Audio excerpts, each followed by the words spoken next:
Oh, I should really clean up this mess. But first, let me just check one more thing on my phone.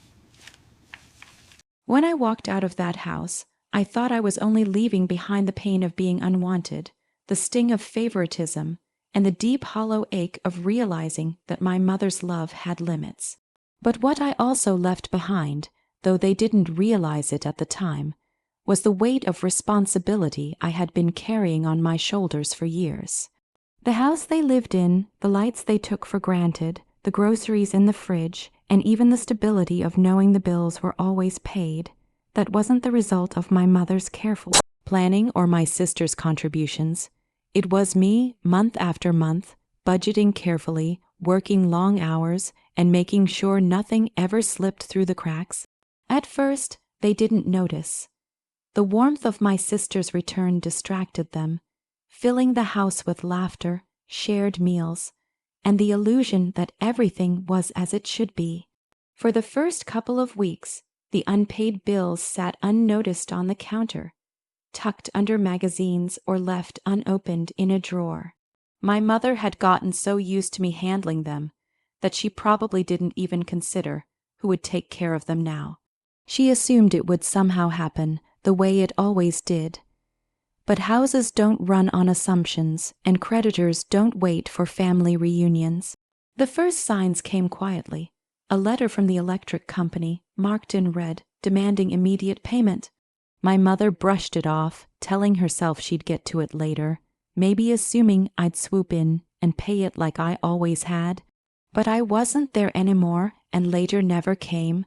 Within weeks, the electricity bill doubled, and the threat of disconnection loomed.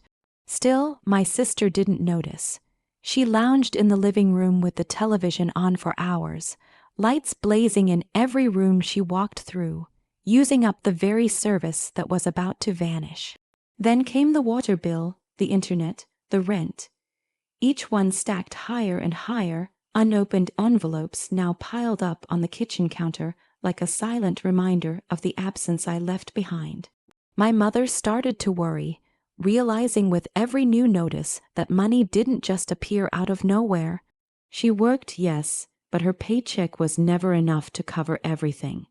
I had always filled the gaps without complaint, stretching myself thin just to make sure we never had to live with the shame of losing necessities. The tension in the house grew heavier with every overdue notice. Groceries that had once been plentiful were now scarce. My sister complained when her favorite snacks were missing, rolling her eyes at my mother's explanations. She didn't offer to help, of course, she never had. She had returned home under the guise of needing family support, but in reality, she was only adding to the weight. My mother began to snap at her, small arguments breaking out in the kitchen late at night, when the fridge was nearly empty, or when another call came from a company demanding payment. As the days turned into weeks, the cracks in their little bubble grew wider.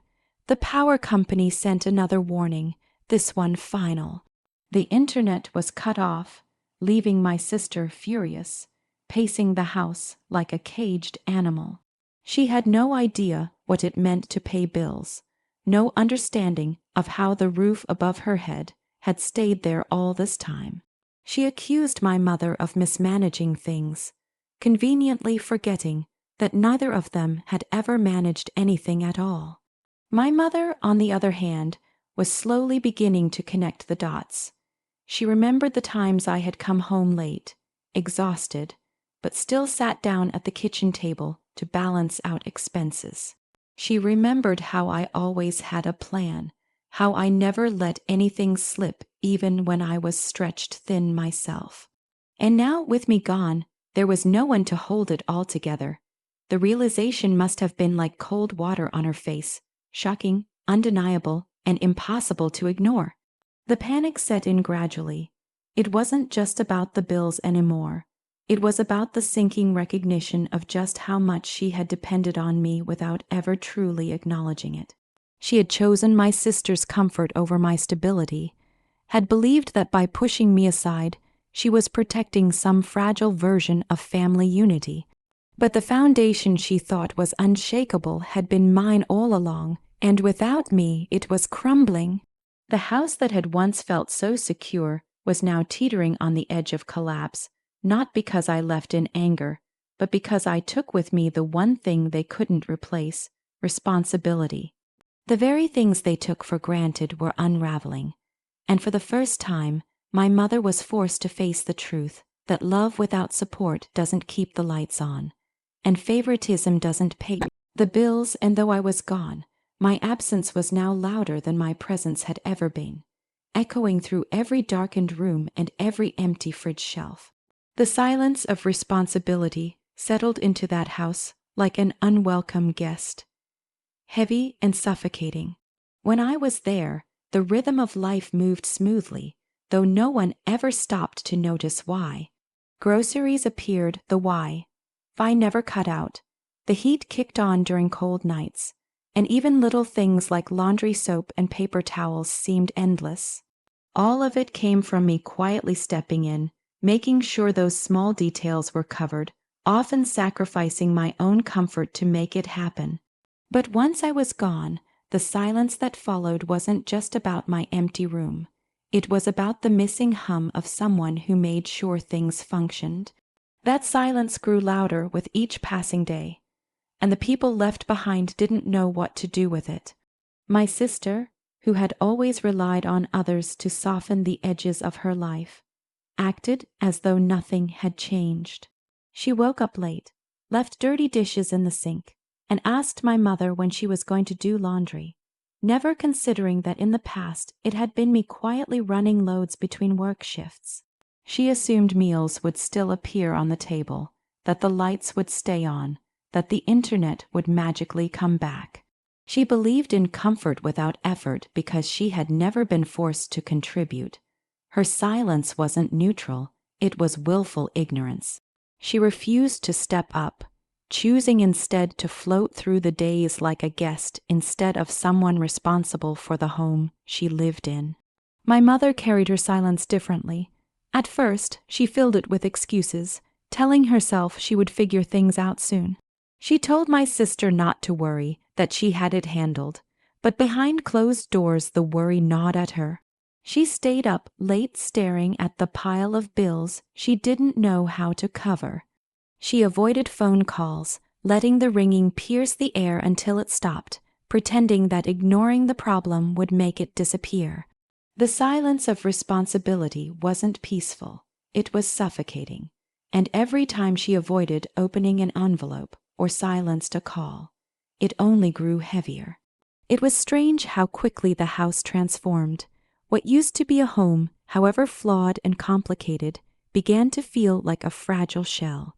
The refrigerator shelves grew barer, not because food had been eaten, but because food wasn't being replaced. Meals turned into random scraps pieced together, the pantry echoing with emptiness. My sister complained loudly, asking why there wasn't more, why her favorites were missing, but never once did she suggest getting a job or pitching in. She complained because she had been raised in the illusion that someone would always provide, and now that someone was gone, nights grew even quieter. Without internet, without enough light bulbs to replace the ones that had burned out, without the constant stability I had once ensured, their evenings became stretches of awkward silence. My sister scrolled aimlessly on her phone until the data ran out, glaring at my mother as if it were her fault. My mother tried to distract herself with chores, but even that became harder as cleaning supplies ran low and no one thought to replace them. The house didn't collapse in a dramatic instant. It decayed slowly, like a plant left without water. The most telling silence of all, though, was the one that followed when either of them thought about reaching out to me. They didn't say my name aloud, but it hung in the air between them. They both knew who had held this family together, who had carried the burden of responsibility all along. My sister buried it under entitlement, refusing to admit it, while my mother's silence was lined with guilt she couldn't speak. The unspoken truth between them was that I had been the one who made life livable, and without me, they were helpless. Responsibility is invisible until it's gone. When I lived there, they thought it was easy because they never saw the nights I stayed awake, doing math in my head to make sure rent cleared or cutting back on things I wanted, so they didn't have to feel the pinch. They thought bills paid themselves, food stocked itself, lights turned on because they always had. In my absence, silence replaced all of that effort.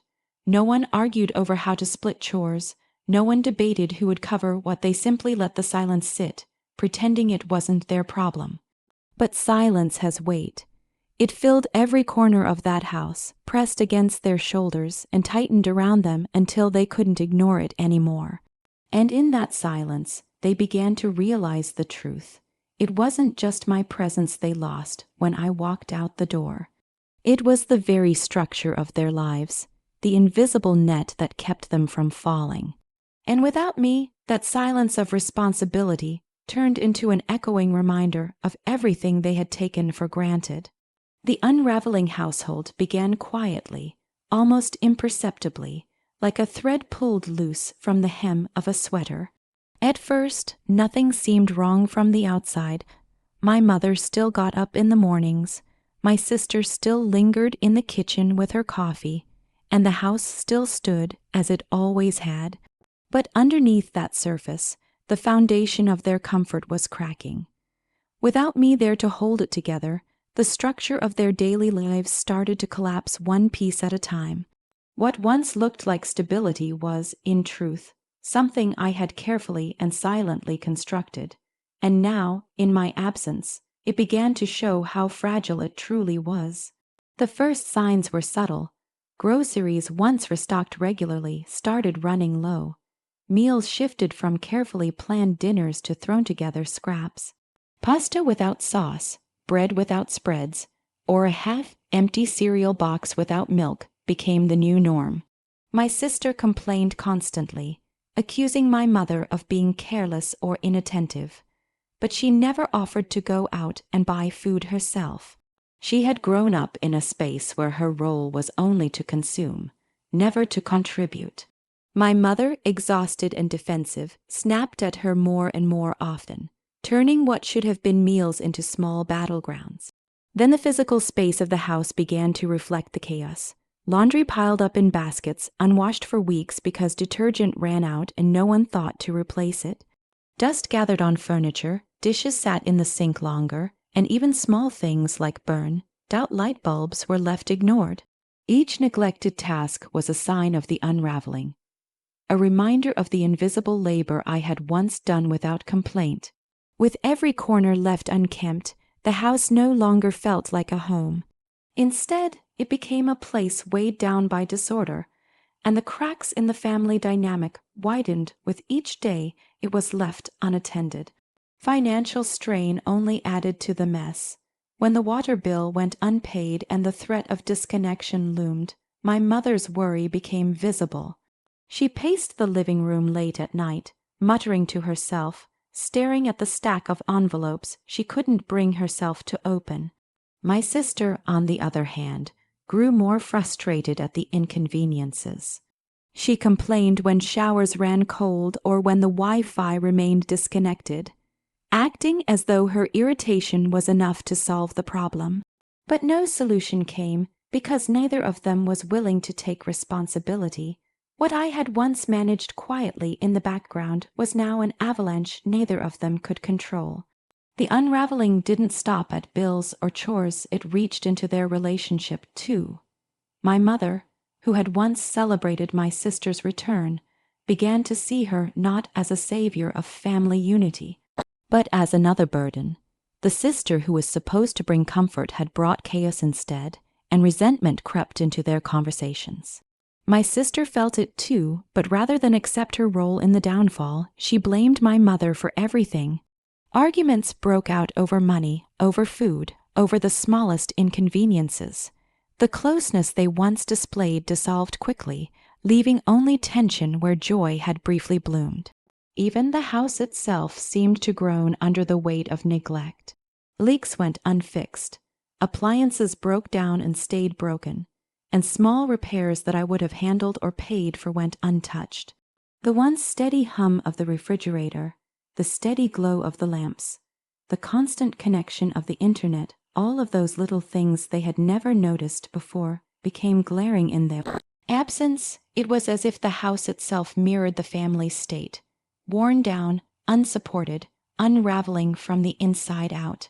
What hurt most, though, was knowing they had done this to themselves. When I was there, my mother had chosen to side with my sister, to push me out as though I was replaceable. Now, faced with the crumbling reality of their home, they were beginning to see the truth they had denied for so long. My presence had been the glue, the unseen force that kept the household functioning, and without me, everything was falling apart. But instead of admitting this, they struggled in silence, unwilling to say out loud that they had cast aside the very person who made their life possible. The unraveling household wasn't just about bills left unpaid or chores neglected. It was a mirror of their choices, a reflection of how quickly love and loyalty can be twisted when gratitude is missing. Each light that went dark, each meal skipped, each argument sparked by scarcity, it all told the same story. They had taken me for granted, believed I was expendable, and now the very structure of their lives was proving how wrong they had been. And though I wasn't there to witness it directly, I could feel it in the silence of their absence from my phone, in the way no one reached out until things became unbearable. The unraveling was no longer slow. It was accelerating. What had started as small inconveniences had turned into daily struggles. Their life, once cushioned by my sacrifices, was now stripped bare. The house was no longer a place of comfort, but a constant reminder of everything they had lost when they pushed me away. And that unraveling, once invisible, had become undeniable, leaving them with no choice but to face the reality they had tried so hard to ignore. The panic of realization did not arrive all at once, like a storm crashing through their lives. It crept in slowly, tightening its grip with every overdue notice, every darkened room, every empty fridge shelf. At first, my mother tried to hold on to the illusion that everything was fine. She told herself she just needed time, that she could catch up on the bills, that things would steady themselves the way they always had before. But what she refused to admit even to herself was that the steadiness she relied on had never been her doing, it had been mine. And without me, that balance could not hold. The breaking point came in layers. It was the morning she went to make coffee only to discover there was no sugar, no milk, and barely enough grounds for a weak half pot. It was the evening when the lights flickered during dinner, then went dark entirely for several hours because the electric company finally followed through on their threats. My sister lit candles and complained bitterly, pacing the house like she had been robbed of her rights. She accused my mother of letting things fall apart, her voice sharp and loud against the quiet of the powerless house. My mother, already weary and ashamed, snapped back, and the two of them argued until their voices cracked. The illusion of harmony, of family support, shattered into the kind of raw panic that can't be ignored. For my sister, panic looked like outrage. She had never learned how to fend for herself, and every small inconvenience felt like catastrophe. No Wi-Fi meant no distractions, no television meant no comfort, and the lack of groceries meant hunger in a way she had never experienced before. She didn't see the bigger picture, she only saw what she was losing, and with each loss her frustration grew. But underneath the anger was fear, the gnawing kind that comes from realizing you have no control, no resources, no plan. For my mother, panic was heavier, quieter, and far more damning. She began to understand, piece by painful piece, what my absence truly meant. The refrigerator wasn't empty by accident. The power wasn't cut because of some mistake. The bills didn't pile up because she forgot. They piled up because she had let go of the one person who had made sure none of those things ever happened. She remembered the nights I had worked late, but still came home and sorted through envelopes at the kitchen table. She remembered me standing in line at the grocery store, calculating every item so the card wouldn't decline. She remembered me handing her receipts, gently explaining how much was left after rent and utilities were paid. In the quiet dark of the powerless house, those memories haunted her, and she knew the truth. She had pushed out the wrong daughter. The panic seeped into everything. My mother avoided friends and neighbors, ashamed of her situation, not wanting to admit that the house was falling apart without me. She stopped answering phone calls from companies chasing payments, her stomach twisting with every ring. Even simple tasks became overwhelming, because she knew she couldn't manage them the way I had. Meanwhile, my sister's presence, once a source of comfort for her, now became another burden, a constant reminder of the choice she had made, the loyalty she had misplaced. As the days passed, the panic grew into desperation. My mother tried to stretch her paycheck further, but no amount of stretching could fill the gaps I used to cover. The rent loomed, threatening eviction, and the weight of it crushed her.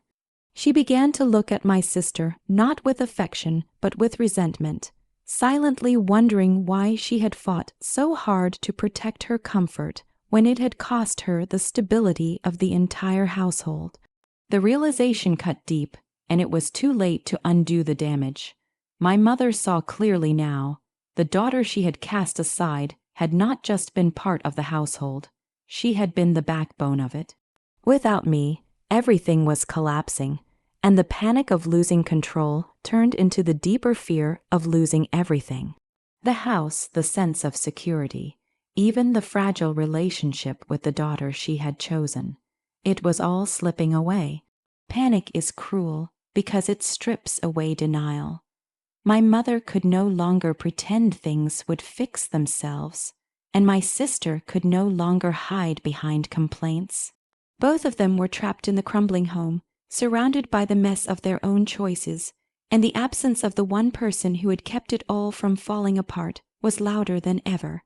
What had once been taken for granted was now irreplaceable, and the panic of realization left them both staring into the emptiness of what they had lost.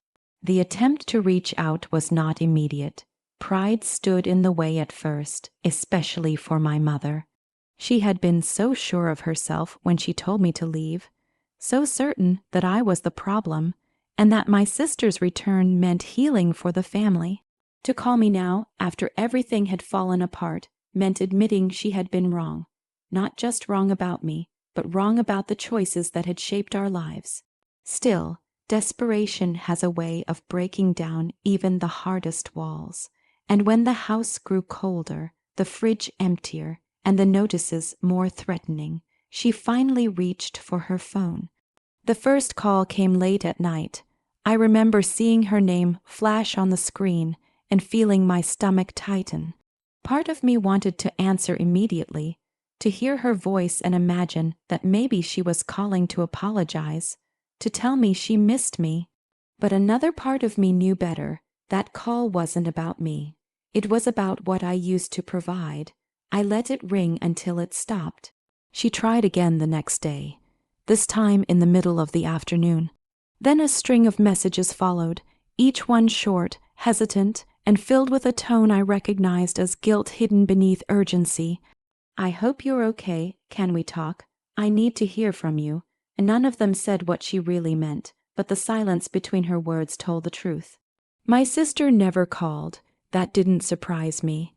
Instead, she used my mother as a messenger, pushing her to reach out to me, not because she missed me, but because she missed the comfort I had provided. The same sister who had smirked when I was packing my bags, who had taken my place at the table without hesitation, now wanted me back, but only for what I could offer. She didn't know how to cook for herself, didn't know how to stretch a paycheck, didn't know how to shoulder the quiet grind of responsibility. And so, through my mother, her voice came too. I could hear it in the background when my mother left me voicemails, urging her to tell her we need her, as if I was some tool that could simply be picked up and used again.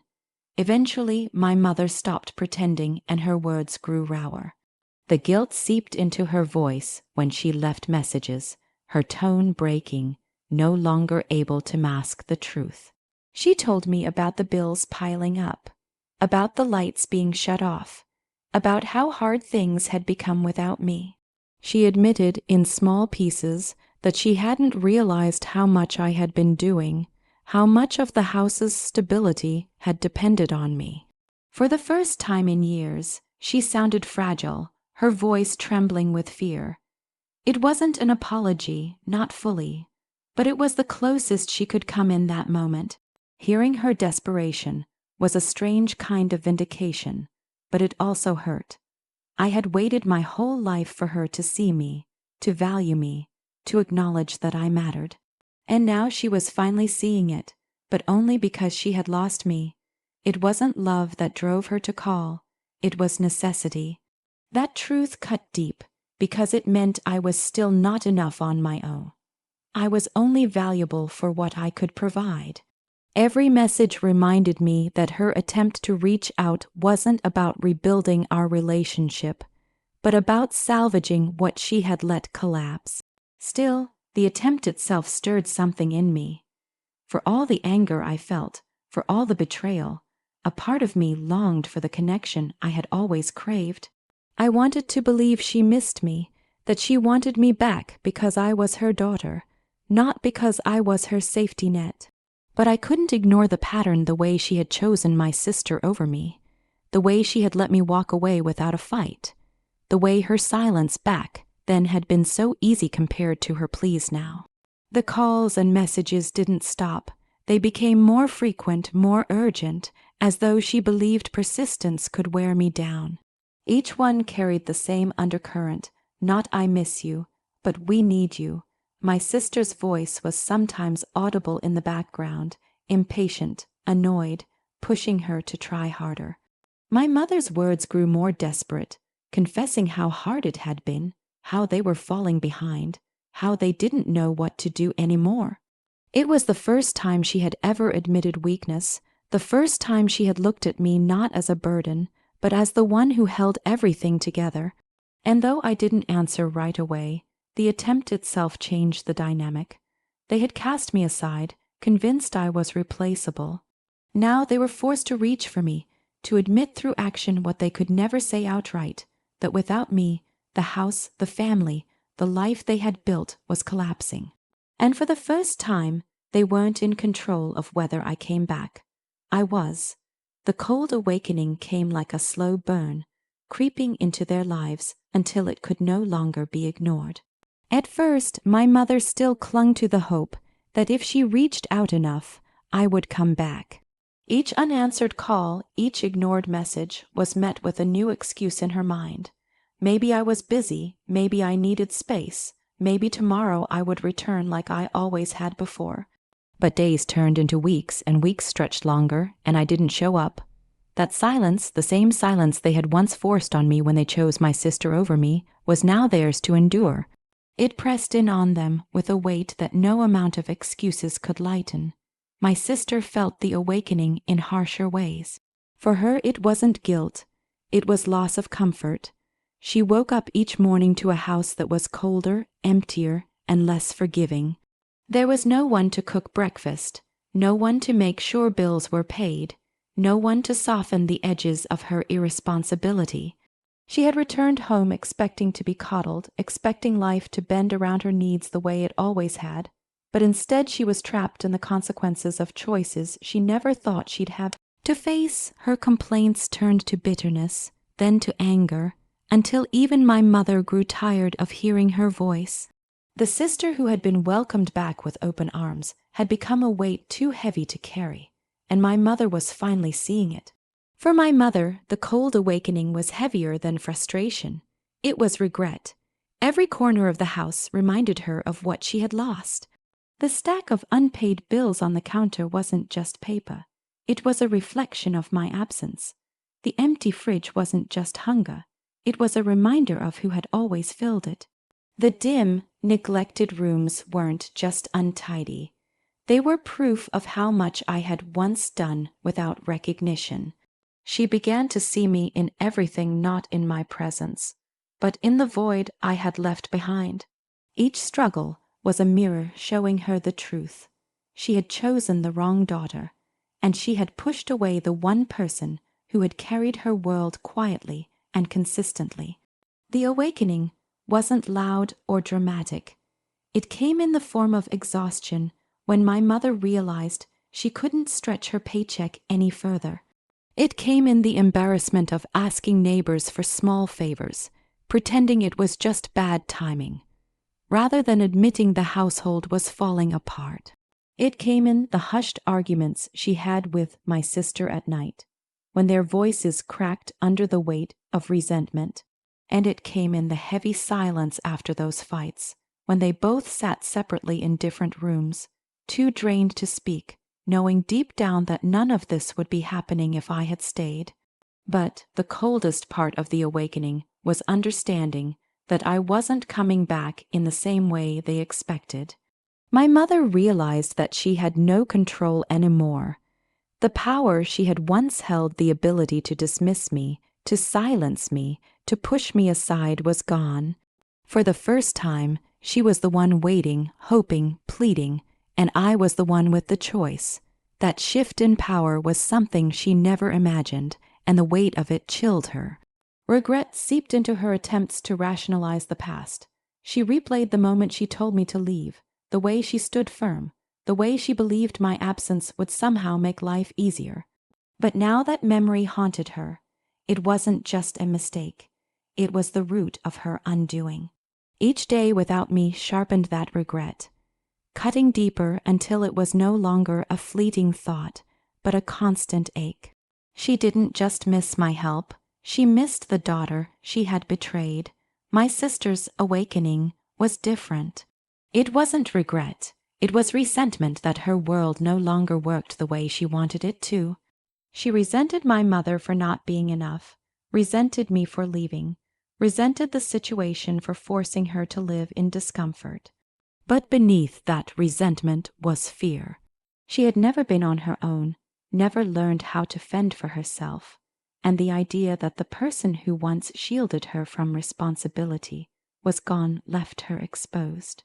She wouldn't admit it, not out loud, but the fear sat in her eyes every time the house grew darker, every time the cupboards stayed empty. Together, their cold awakening bound them in silence. They had once believed they could thrive without me, that my absence would make life lighter. Instead, they found themselves stranded in the very life they thought they wanted, stripped of the support they had so carelessly discarded. It wasn't just the household unraveling. It was the illusion of control, the belief that love and loyalty could replace responsibility. And in that awakening, they were left with no one to blame but themselves.